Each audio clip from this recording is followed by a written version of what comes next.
Want to train your body how to burn fat for fuel so that you can turn on self-healing, cellular healing, detoxification, autophagy, turning off diseased cancer genes, turning off your body's propensity towards heart disease, cancer, diabetes, Alzheimer's, Parkinson's. If that sounds good to you, one of the best ways to determine how you're eating and whether or not you're on track is by using a ketone and glucose meter.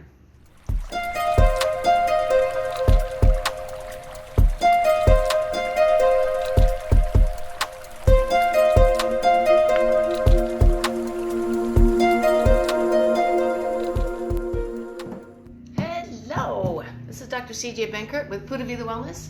We are continuing our discussion of our 12 core concepts to living your purest, healthiest, most amazing, joyous life.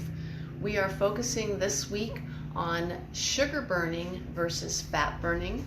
We talked about insulin resistance. We've talked about sugar. We've talked about fat. So today I want to briefly talk to you about when you're in fat burning, because hopefully by now you realize that you want to be in fat burning. One of the ways that you can measure how your body's responding and how your body is reacting to different foods is by using a glucose and ketone meter. So today's topic is measuring glucose and ketones.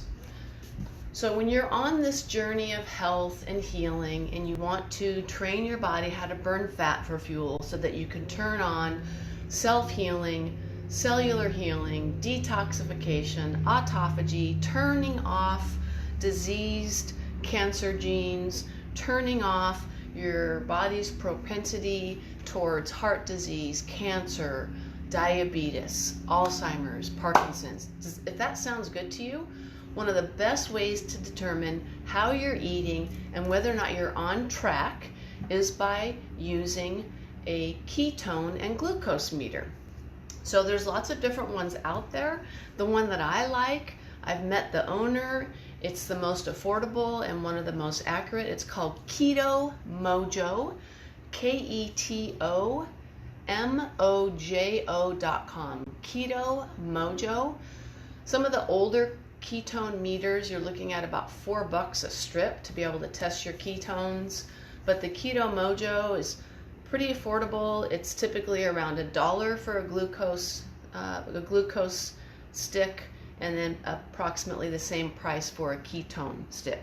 So what is glucose? What is ketones? How do you want to see those trend as you embark on this health journey of teaching your mitochondria and your body how to burn fat for fuel instead of sugar? So as you know, with diabetes, it's high glucose, it's high blood sugar. You don't want high blood sugar. But as I opened up this discussion 4 days ago, I taught you about insulin resistance, and really the high glucose with diabetics, pre-diabetics, that's not the issue. That's a secondary problem. What happens first, and we now know is the precursor to most diseases, heart disease, cancer, Alzheimer's, Parkinson's, is insulin resistance. In other words, your insulin is just so high all the time because you've been eating sugar and carbs for years, your fat cells are completely filled, your insulin receptors are worn out, they're so tired, and so your body just keeps having to make more and more insulin because the cells just aren't listening to the normal amount of insulin.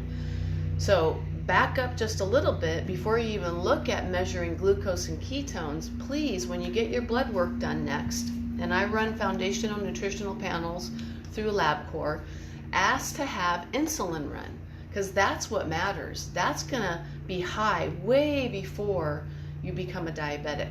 So if you're on this journey, you're starting to eat low carb, you're doing some fasting with me, some intermittent fasting, you're eating healthy fats.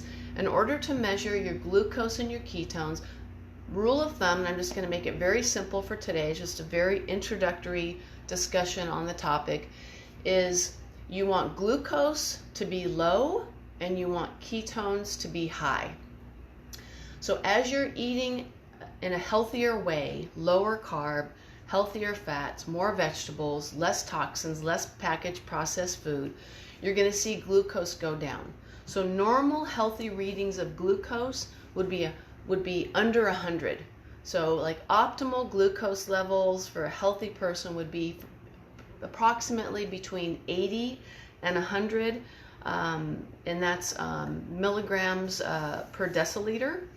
And then ketones is what the body produces when you're burning your own fat for fuel. So when you're burning your own fat for fuel, the byproduct is ketones. So you can actually measure using your blood, just a little finger prick, super easy to do. You can actually measure how well your body's burning fat by the ketones in your blood. Now, a little caveat, they do have urine strips that measure ketosis. Those are very, not as accurate. If you really want to see what's happening in the body and the blood, you want to look at ketones in the blood, not a urine ketone stick. Now, is that better than nothing? Yes, but more accurate. And in order to just kind of be on this journey of self-discovery and really figuring out your own body, a blood prick, a glucose and ketone meter, and they make them that have both. Again, Keto Mojo would be the one that I'd recommend. So you want to, as time goes on and as your body's getting healthier and leaner and better at fat burning, and you're going to be burning fat for fuel instead of sugar, you want to see glucose trending down and you want to see ketones trending up. So rule of thumb, again, is glucose, you want to have that between like 80 and 100. Anything above 100 is too high for glucose. Ketones, if you're in fat burning, you want to see ketones, and this is measured in millimoles per liter. You want to see ketones somewhere between 0.5 and 5. Now, if you're doing like a water fast, which we have fasting week coming up, the first week in October, I usually do a 5-day water fast the first week of every quarter. This last quarter, this last fasting week, which will be the first week in October, I've decided to focus not just on the 5-day water fast, but I'm going to be giving detailed information on several types of fast so that everybody can be included. So even if you're eating the regular American, standard American diet, the SAD diet, and you want to start taking some steps towards feeling better, getting some energy, getting rid of some of the joint pain that you have, then the very first thing you want to start doing is skipping snacks and eating breakfast later. So I'm going to cover intermittent fasting during that first week. We're going to go into detail on what a 24-hour fast looks like, and then we're going to cover a 48-hour fast, because every hour point gives you different benefits and effects. So 24-hour fast, 48-hour fast, 36-hour fast, 72-hour fast, and then yes, we will cover the 5-day and beyond water fast as well. So when you're fasting, your ketones can go all the way up to 8, 9. Glucose can go all the way down 40, 50. Normally, you don't want the glucose to go down more than about 50 during a water fast. And if your glucose is 40, 50, but you feel great because your ketones are high, you're good. Now, if your glucose is 40, 50 and you're not in fat burning, that's bad. We don't want that. So I go over all those nuances when I do my fasting week. So stay tuned. We'll be doing that through, I think I'll be doing it through this personal page as well as my I think it's called Poo to Be the Wellness with Dr. CJ. That's our free community group. So I will conduct that fast through the community group, and we'll be sending out some sign-ups. So we want you to be able to sign up, because I have resources and fasting guides and some supplemental guides that I'll be providing for that week of fasting. So that's glucose and ketones. You want glucose low, ketones high.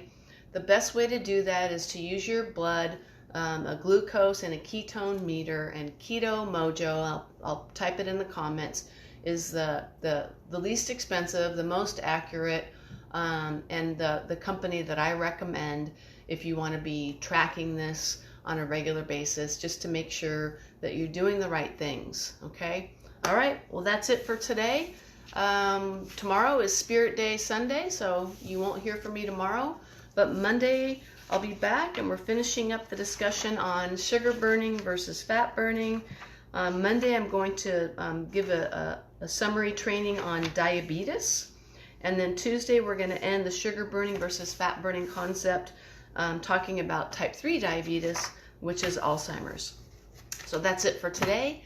I appreciate you watching or listening, whether you're watching on my YouTube channel, whether you're listening to this on my podcast, or maybe you're seeing me live right now on Facebook. I'm here to support you and guide you and encourage you and inspire you to live your purest life in body, mind, heart, and spirit by taking control of your health. You have a healing power within you. Your body is miraculous, it's powerful, it heals from the inside out, and please don't ever give up on your body. If you're alive and breathing, there's always hope to reverse illness, get your health back, and not have to worry for the rest of your life about whether or not you're going to get cancer or end up with Alzheimer's or dementia or any of those things. You have so much control and so much more power than we're being told, and that's what I want to do, is empower you with knowledge and good, easy to use, effective tools to get your health back. All right, everybody, peace out. Have an amazing rest of your day. I can't wait to come back live and continue to teach you my core concepts so that you can live a better, purer life.